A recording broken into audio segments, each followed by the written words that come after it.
any equipment with me. I don't have like a behind the scene to show you.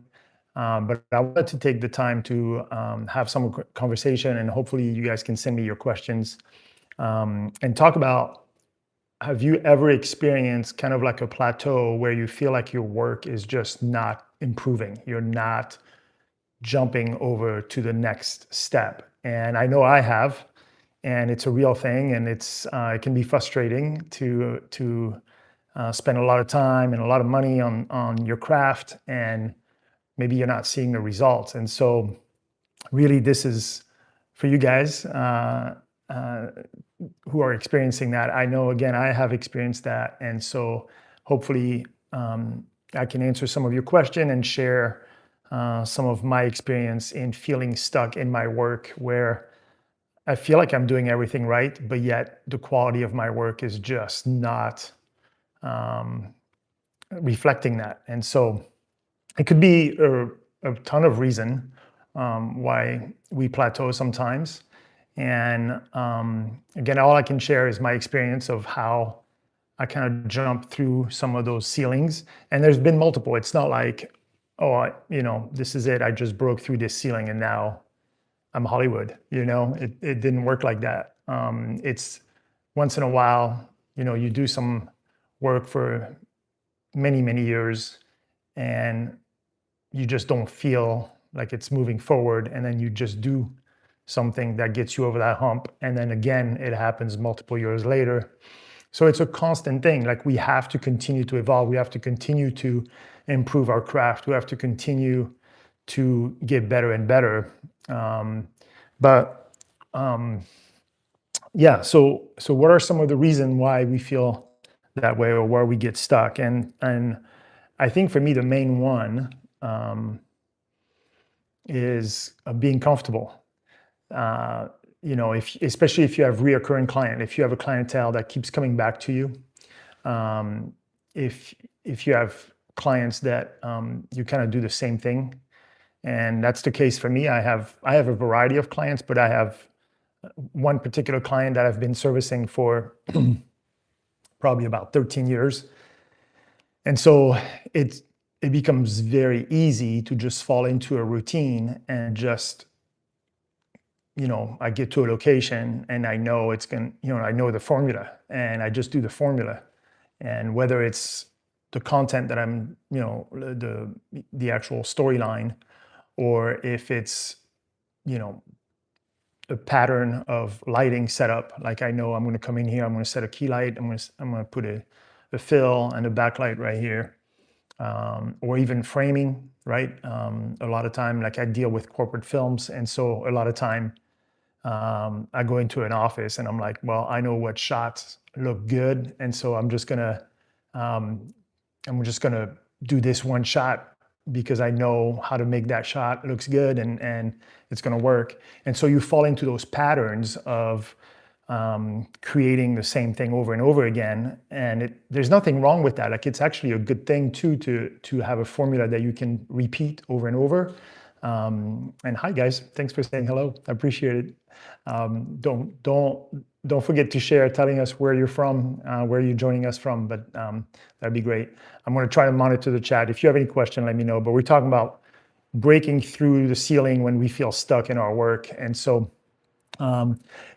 so being comfortable is one of them. And again, it's not a bad thing, because having a process that you can repeat over and over again is efficient. That's how you also make money, right? Like, if you're not wasting time, if you're not, what you're doing, is just a great way to become a lot more efficient. And so, but that's a trap as well. And, with my particular client that I've been servicing for 13 years, there's been a few times over the years, and I think we're at one now, where you have to reevaluate the product. You have to reevaluate, the deliverable. Are you still bringing value? Is the product still the best possible product? Or are there things that you can improve on? Where is the industry going?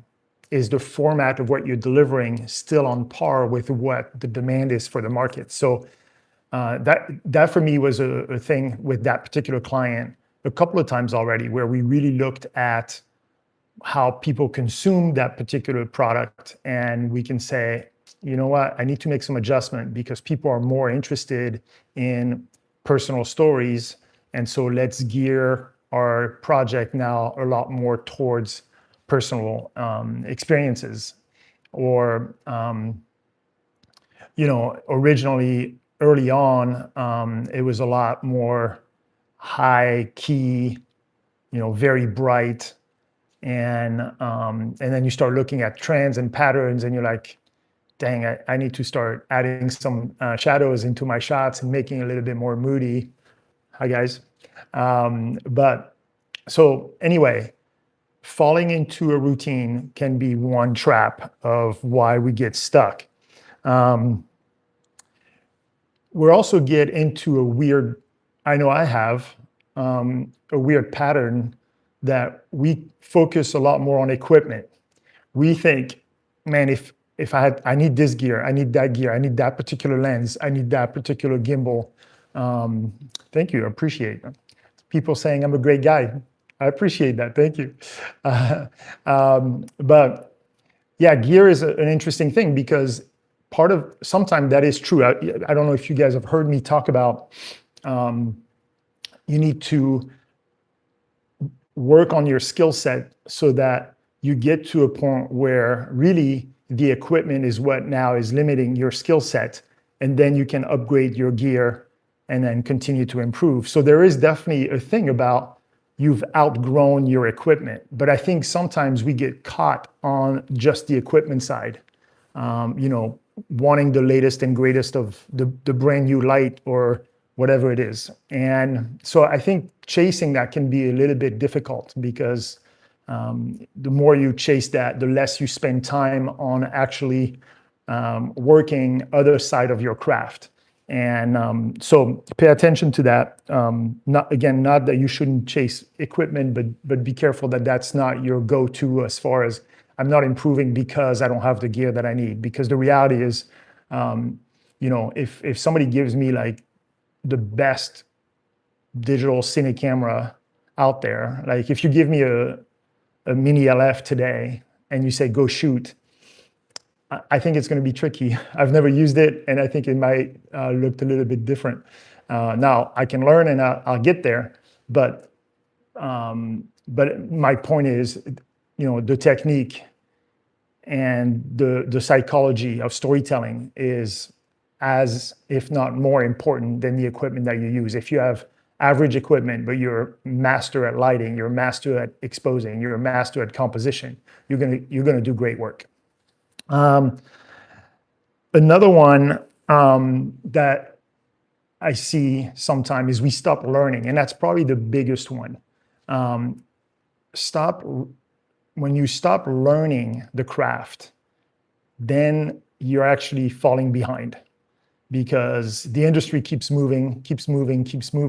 And if you're not improving your skill set, learning the new techniques and again, psychology of communicating visually, then you're going to be left behind very quickly. And so for me, I'm a learner. I love learning. So watching films, reading books from directors or DPs, and really studying when you watch a film, studying the lighting, studying the camera movement, studying the angles, studying the composition.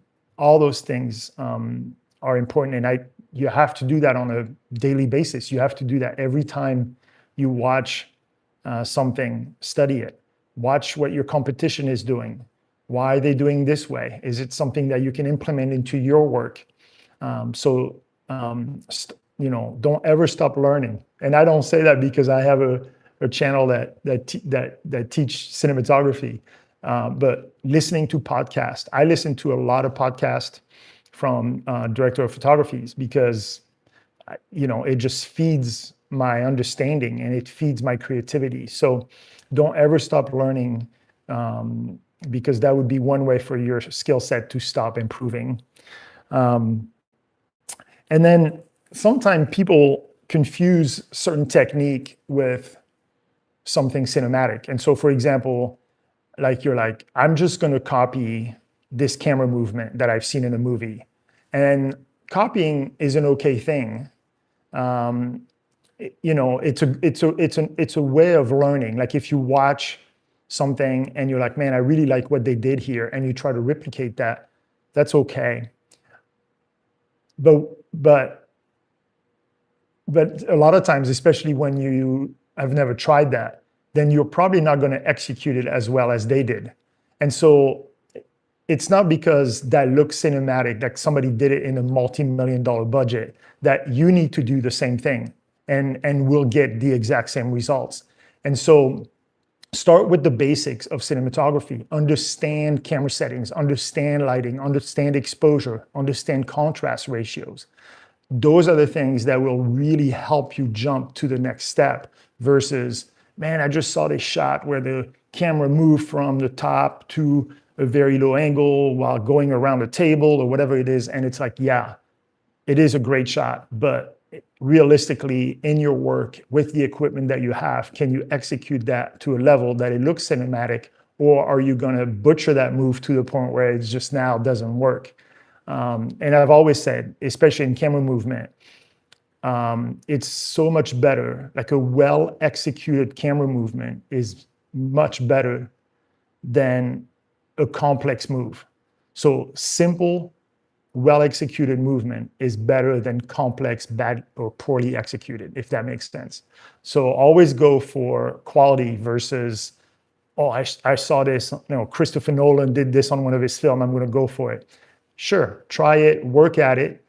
I wouldn't do that in my paid work. I would do that on the side and learn my skill set and see if I can incorporate some of that. But focus on creating the best possible quality versus the latest gimmicky move that you saw on TV. Some of the things that have helped me break through outside of learning and watching films in my competition, I've actually, I had full-time employees, and I would tell them, like, watch this film with no audio and really study the visual communication side of that piece. What's working, what's not working, what are you understanding about the storyline without, the sound and without the subtitles if it's a scripted piece. And then do the opposite. So listen to the movie without watching it and find out what the audio is actually telling you, not just the script, but the sound design, the music. What is it doing? What emotion is it bringing in? And so those are the things that really help me break through certain plateau of watching a movie or a video for me, or like a corporate film, and be like, oh my gosh, like I can't believe this person, expressed emotion this way visually. Is that something that I can use, or how can I kind of use that example into what I do? So that was a good one. Limiting yourself is an interesting one. So can you limit yourself?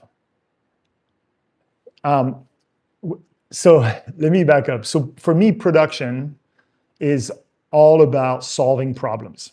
And I say that a lot. Like when I speak to either film schools or film students or people that are starting in the business, I always say production is all about solving problems. And you need to be put in as many situations as possible. You need to encounter as many different situations as possible in order to solve all those problems and gain the knowledge on how to solve some of those problems. And so one way to do that is to limit your kit, for example.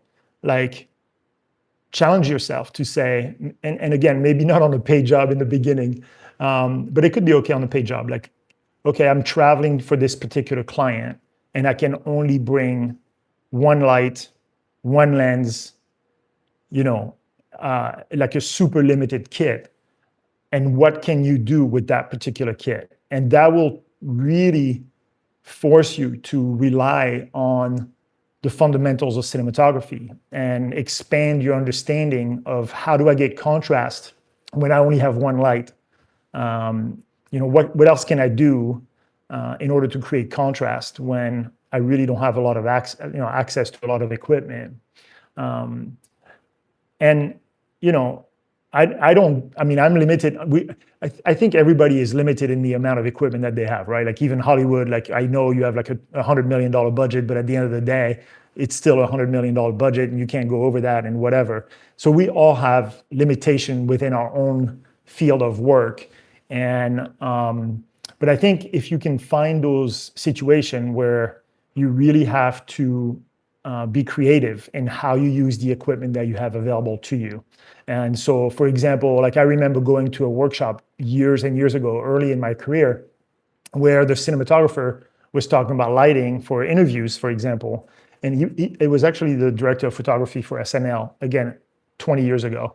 But he was showing different lighting situation. And when we got to interviews, he talked about the 3-point lighting, and he's like, okay, 3-point lighting doesn't mean 3 lights. It means shaping the light no matter how many light source you have. And so he's like, let me demonstrate with just one light source.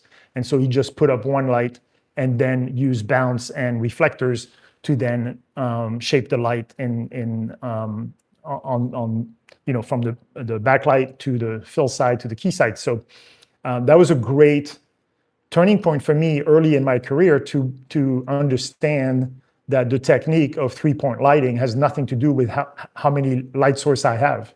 So it didn't mean that I needed 3 lights in my kit in order to do a 3-point lighting. It meant that I need to shape the light and bounce it and move it in different places in order for the light to hit the different area of the face that I wanted. And once that clicked, then you can get into a situation, into a room and look around and be like, okay, here's my limitation. This is a white wall over here. I can bounce light over there. I do have a bounce board or whatever it is. And you understand the reasoning behind what you're doing. And so having a limited kit is actually a very big learning step. Like 5 years ago, I went to Kenya and I only brought with me a DSLR, and I think I had like a tiny bounce board. And that was challenging to shoot in that environment with just, a very harsh sunlight and just one little bounce board that I could either put on top of them to try to filter and diffuse the light coming in, or bounce it on their face to try to bring a little bit of more light. So that is always a great way to solve problems, is finding yourself in situation with limited access. And it's the same with our techniques, like, putting yourself in situations that are challenging, like this one. Like I'm putting myself in front of a window. Now I have no lights. This is just me and my phone. But what will it actually take for you to balance this view in the background?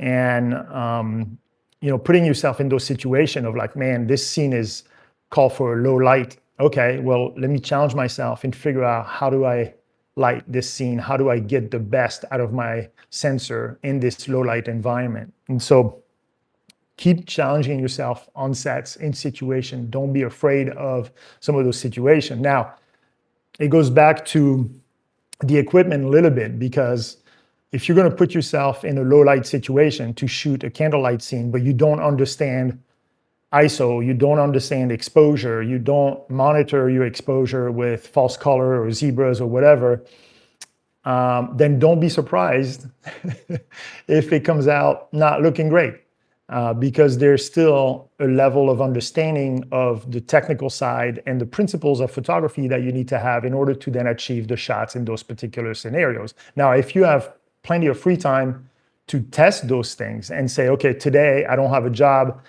I'm going to sit in my office and try to shoot a low light scene in my little office, then great. But if you're doing that on the job, like on the job training for actual paid client, then be a little careful in what you undertake, because at the end of the day, you also want to deliver high quality products, not oops, but thank you for paying me to learn, which I've done many times. Like I feel like most of my career has been, I've been paid to learn and from my mistakes.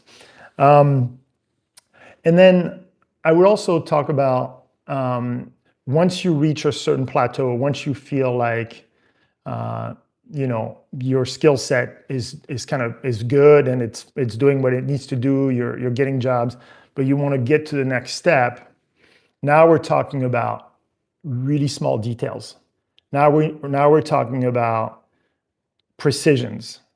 Like I'm at a place where I've been in the business since 2004, and I understand photography. I teach cinematography. I understand exposure. I understand lighting.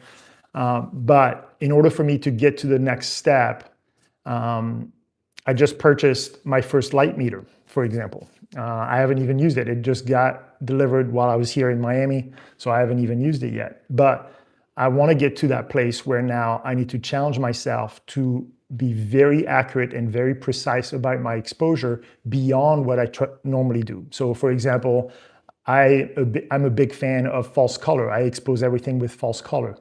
The downside of using false color is that scale on the side is a range. So it's always like this particular color is, I don't know, whatever, 30, between 30 and 38 or between 30 and 43 IRE. And so, which is fine. Like, if I need to expose somebody properly, I can expose somebody properly with false color. I know I'm in that range. With a light meter, I will know exactly what that particular side of their face is compared to this side of their face. And we're not talking in 5, 6, 10, 15 different IRE level. We can be very precise about what level that is compared to the other side. And so paying attention to the very small details is the next step for me. And that goes into everything, not just production, by the way. I've always said the difference between a good editor and a great editor is literally like in a couple frames. Understanding when I need to trim that piece or that shot by one frame that's what makes that content great versus good. And so precision is really important.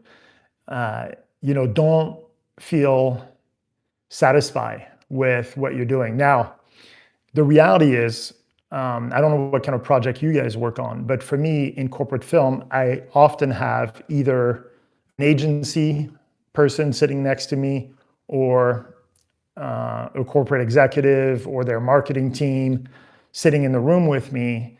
And you may feel a lot of pressure of, hey, the CEO is coming in 10 minutes because he had to move his schedule forward. I know you wanted an hour to set up, but you need to do that in 40 minutes. And now the pressure is on. And allowing you to feel that pressure will result in you being okay with mediocrity. To say, you know what, I don't have time to set up this light, and so I'm not going to set it. And I know the quality is going to suffer, but that's just what I'm going to do.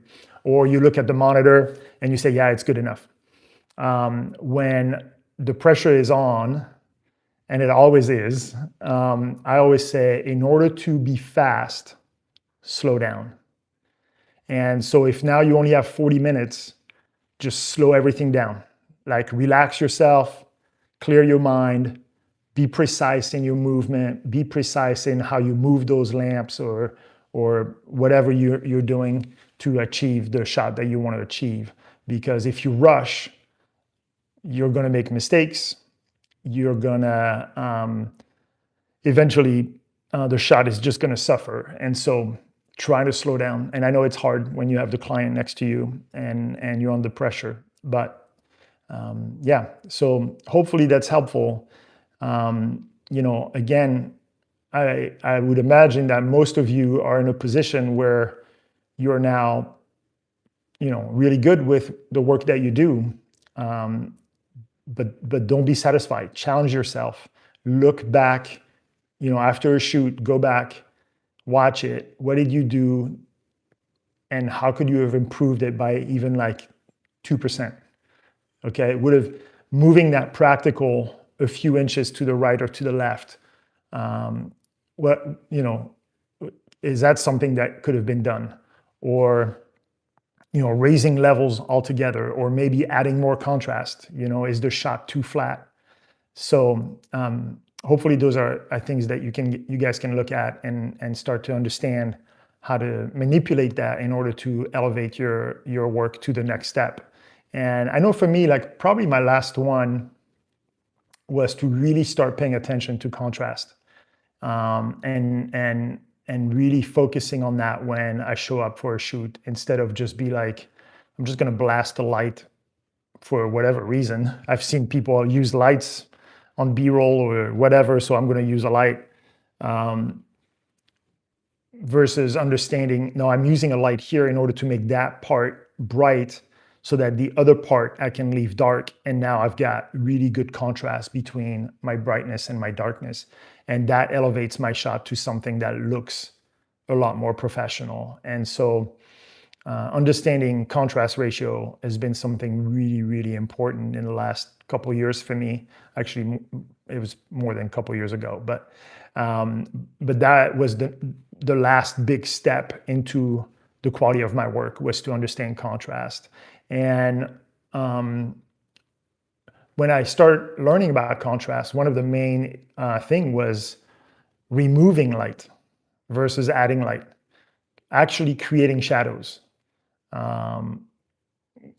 Too often we get into a situation in corporate films where we're in this conference room and it is just, like if you look at your false color in this conference room, it will be all the same level. All the walls are exactly the same levels. It's all overhead lighting, flooding everything, and there's zero contrast. And so learning how to remove light, learning how to manufacture contrast by removing light, whether it's using negative fill with, black material, or using your ND filter to expose the scene really low, and then use a light to then bring just your subject up, and achieving contrast that way. Those are the things that really help me jump to the next step. And so hopefully that's helpful. I will encourage you to keep watching some of the videos that I have already on the channel, or hopefully I'll continue to